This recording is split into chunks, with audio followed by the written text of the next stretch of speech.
श्री स्वामी समर्थ. अवधूत चिंतन श्री गुरुदेव दत्त. श्री स्वामी समर्थ. नमस्कार.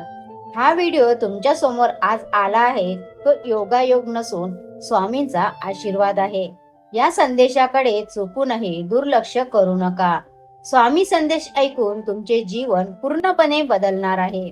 तुमच्या जीवनातील नकारात्मक गोष्टी या क्षणापासून दूर होतील. स्वामींच्या आशीर्वादाने तुमचे जीवन सुखी व आनंदी होणार आहे. पैशांची समस्या दूर होईल. गरिबी दारिद्र्यता दूर होणार आहे. स्वामींचा आशीर्वाद सदैव तुमच्या पाठीशी आहे. स्वामी भक्तांनो, या आशीर्वादाची गरज असल्यास अशक्य ही शक्य करतील स्वामी लिहून काढा. मग बघा, तुमच्या आयुष्यात नवीन बदल घडून येतील. वाईट शक्ती तुमच्यापासून दूर जाणार आहे. तर दुर्लक्ष न करता हा संदेश ऐकत राहा. या क्षणी हा काळ तुमच्यासाठी चमत्कार, आशीर्वाद आणि प्रगती घेऊन येईल. स्वामी म्हणतात, बाळा, तुम्ही यशाकडे जाणार आहात. माझे आशीर्वाद सदैव तुझ्या पाठीशी आहे हे जाणून विश्वासाने पुढे जा. माझे बाळ आहेस आणि मी तुझी प्रार्थना ऐकतो आणि तुमची इच्छा पूर्ण होण्यास मी मदत करतो. स्वामींच्या आशीर्वादाची गरज असल्यास चॅनलला सबस्क्राईब करून श्री स्वामी समर्थ टाईप करा. स्वामींच्या आशीर्वादाने तुमचा आजचा दिवस आनंदात आणि सुखात जाओ हीच मी स्वामीचरणी प्रार्थना करते आणि आजच्या स्वामी संदेशला सुरुवात करते. स्वामी भक्तांनो, तुमच्या समोर 2 फुलं आहेत. त्यापैकी तुम्हाला एकाला निवडायचं आहे आणि आजचा स्वामी संदेश काय आहे ते तुम्हाला जाणून घ्यायचं आहे. स्वामी भक्तांनो, हा संदेश त्या भक्तांसाठी ज्यांनी 2 नंबरच्या फुलाला स्पर्श केला आहे.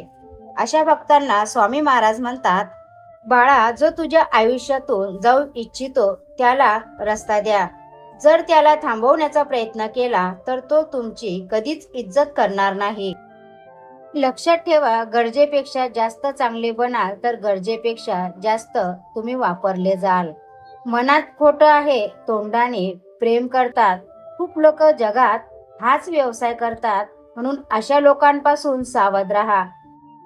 स्वामी म्हणतात, बाळा, एखादी व्यक्ती जर तुम्हाला एकच धडा 2दा शिकवण देत असेल, एकाच धड्याची जर तुम्हाला 2दा शिकवण देत असेल तर चूक त्याची नाही, तुमची आहे. आपले विचार चांगले ठेवा, लोक आपोआप आपल्याला चांगले वाटू लागतील. नियत चांगली ठेवा म्हणजे तुमचे काम मार्गी लागतील. वेळ असतानाच विचारत जा, कसे आहात, नाहीतर असं व्हायला नको की हे विचारावं लागेल हे कसं झालं. स्वामी म्हणतात, बाळा, जेव्हा कोणी तुमचं वारंवार मन दुखवतो तेव्हा त्याला आपलं म्हणणं सोडून द्या आणि जेव्हा गोष्टी इज्जतीवर येते तेव्हा प्रेम करणं सोडून द्या. मान्य आहे, प्रेम दोघांनी केलं होतं. तू जे केलं होतं त्याला मनाची इच्छा म्हणतात आणि आम्ही जे केलं होतं त्याला आत्म्याची पूजा म्हणतात. जेव्हाही तुमच्याकडून एखादी गोष्ट हिरावून घेतली जाईल तेव्हा समजून जा की निसर्गाला तुम्हाला त्यापेक्षा काहीतरी चांगलं द्यायचं आहे. कोणाला तरी गमावल्यानंतरच त्याची किंमत समजते. सकाळ होईपर्यंत फुलांनाही माहीत नसतं की मंदिरात जायचं आहे की कबरीवर. म्हणून आयुष्य जसं आहे हसून खेळून जगा, कारण चिंता करून तुम्ही काहीच बदलू शकणार नाही. विश्वास ठेवा, जेव्हा आपण कोणाचं तरी चांगलं करत असतो तेव्हा आपल्यासाठीही कुठेतरी काहीतरी चांगलं घडत असतं. स्वामी म्हणतात, बाळा, चांगल्या लोकांची परीक्षा कधीच घेऊ नका, कारण ते पायऱ्यासारखे असतात. जेव्हा तुम्ही त्यांच्यावर घाव घालता तेव्हा ते तुटून नाहीत पण गुपचूप तुमच्या आयुष्यातून निघून जातात. लोक तुमची कदर तेव्हाच करतील जेव्हा तुम्ही त्यांना त्यांच्या सारखं दुर्लक्ष करायला शिकाल. तुम्ही फक्त पैसा कमवा, प्रेम आणि नाती आपोआप तुम्हाला मिळत जातील. कोणावर प्रेम करणं जितकं सोपं आहे त्यांच्यावर प्रेम करत राहणे तितकंच कठीण आहे. आणि हेच ते वळण आहे जिथे आपल्याला कळतं की आपल्यावर खरं प्रेम कोण करतं. आम्ही ते आहोत जे आम्हाला आमच्या विचारांनी बनवलं आहे. म्हणून या गोष्टींचे भान ठेवा की तुम्ही काय विचार करता.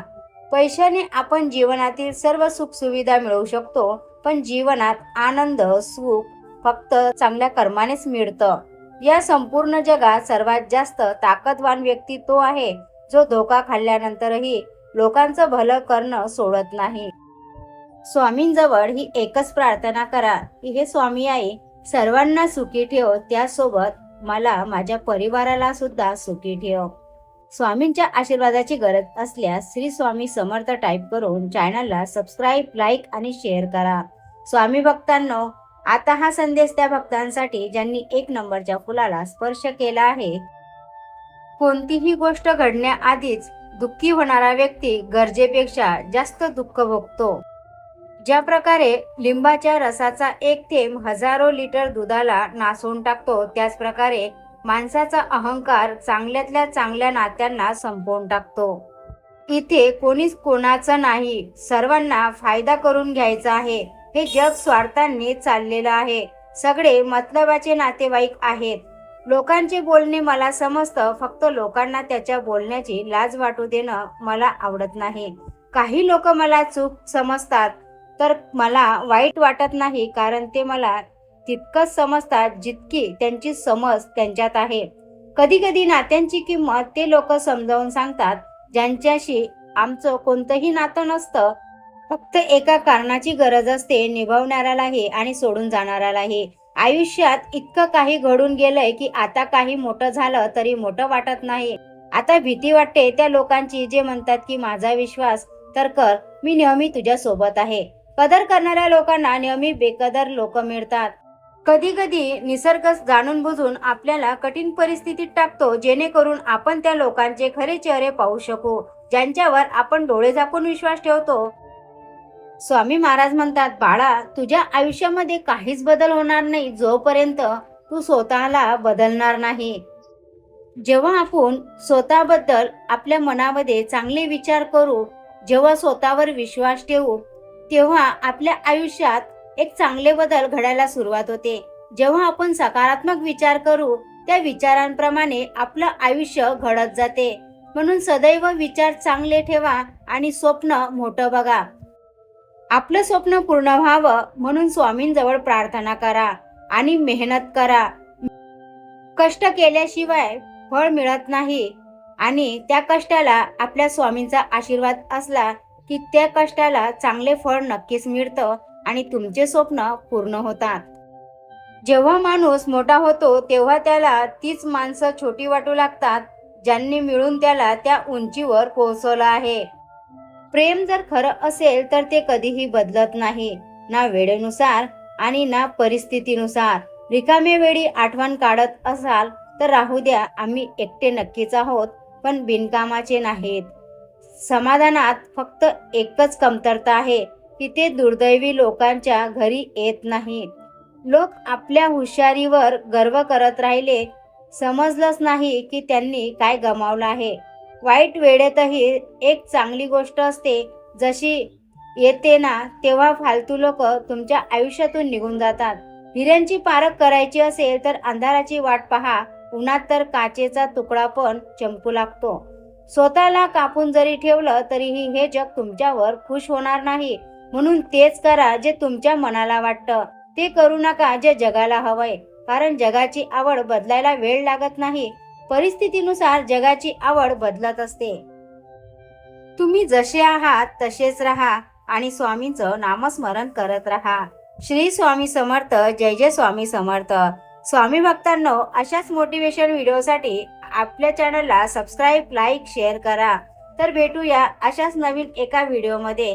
स्वामींच्या आशीर्वादाने तुमच्या सर्वांच्या सर्व चांगल्या इच्छा स्वामी महाराज नक्कीच पूर्ण करतील, हीच मी स्वामीचरणी प्रार्थना करते आणि आजचा स्वामी संदेश मी इथंच थांबवते. श्री स्वामी समर्थ. जय जय स्वामी समर्थ.